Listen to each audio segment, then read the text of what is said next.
there was a man, a rich man, who had two sons. And his sons were living with him, and he was a very righteous man. He ruled his land and his farms and his people with very much love and care. So they were, of course, very proud of being his sons. But then, again, one of them just obeyed to everything his father said and had decided that he wanted to be a little like him. He wanted to be the good son and always follow his father in everything, because he had the feeling that I will help my father to maintain his house and to let it be like this always. The other son was actually more like thinking about what was going on in other places. He couldn't really think that any place would be bad, since he had seen nothing but the very, very good land, the very good house that surrounded his father and his father's care. So, after having longed for a long time for the world outside the farm, he said, well, you know, Daddy,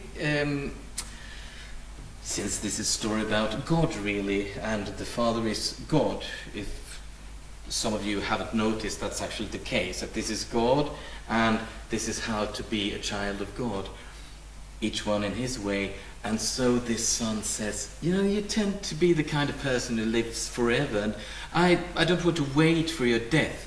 I wonder, could I have my share of your property already now, so I can go and enjoy?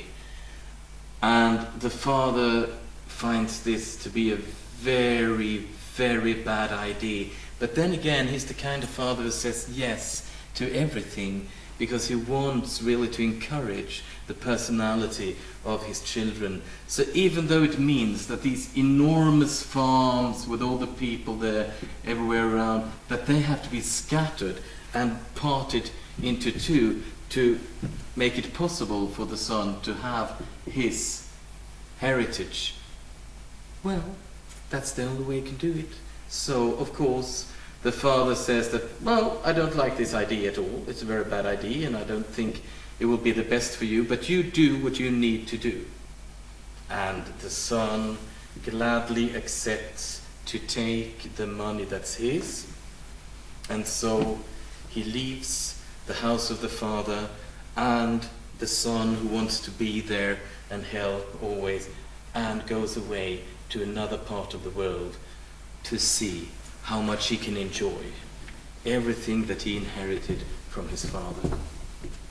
And it's a lot.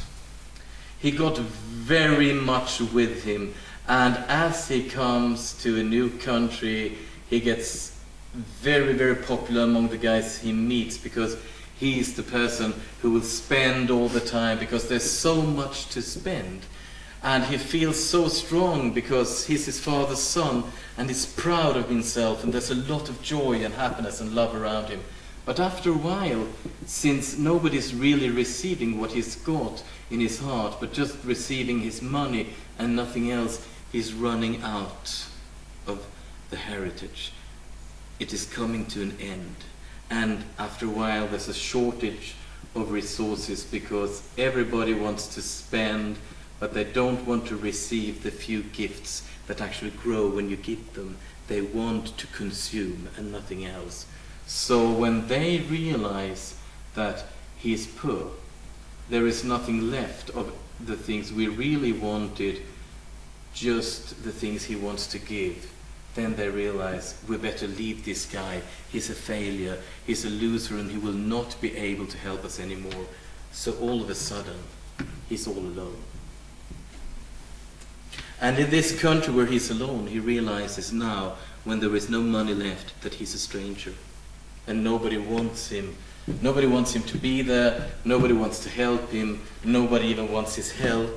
So after a while, he's doing the things that are really dirty and that they would never do in his father's house. He's taking care of the swines, and the swines don't care about him, and he's got nothing to eat, because there is nothing to eat in this country. It's very poor. He realizes that in my father's place, I had everything, absolutely everything I wanted, and I was discontent. So what am I doing here?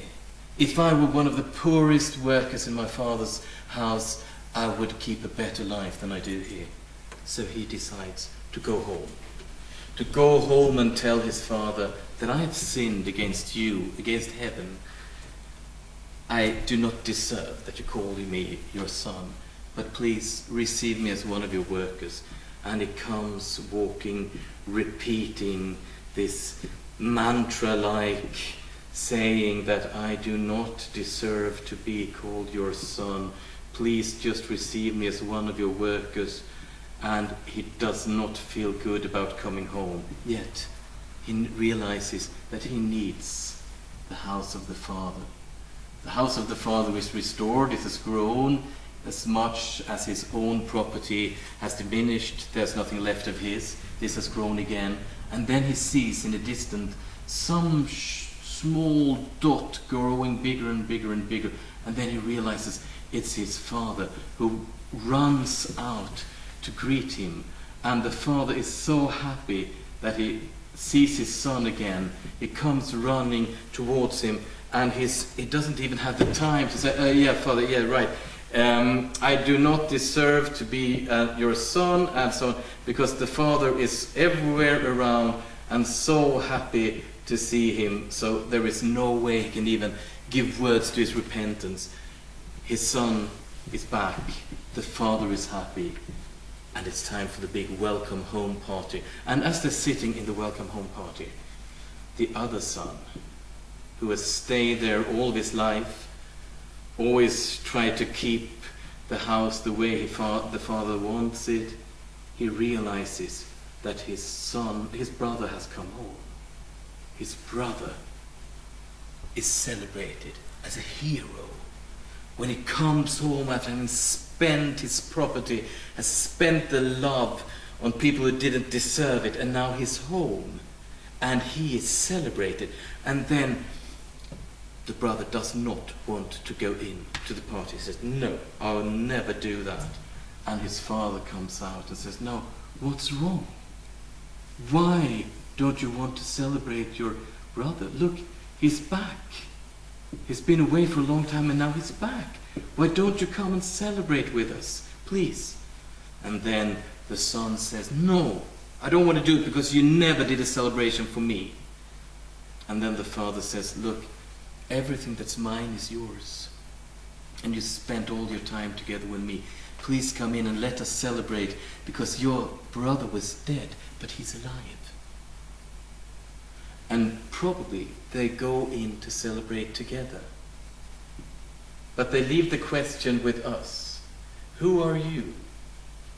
Are you this person who did lots of mistakes and realized that you need the Father's house, the house of love?